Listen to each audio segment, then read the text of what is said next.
párky veselej, naťahuje ručičky, zbiera listy, kvietočky, na čajíky, mastičky, voňavé a liečivé, pre starých aj detičky. La, la, la, la, príroda je liečivá.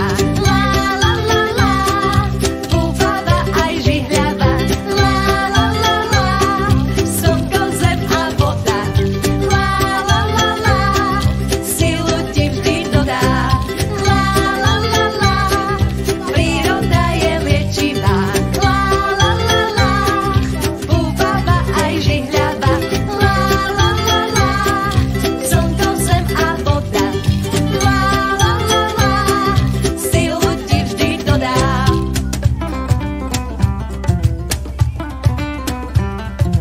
Keď má kvietky v košíku, dá ich rýchlo sušiť, vysušené zabalí.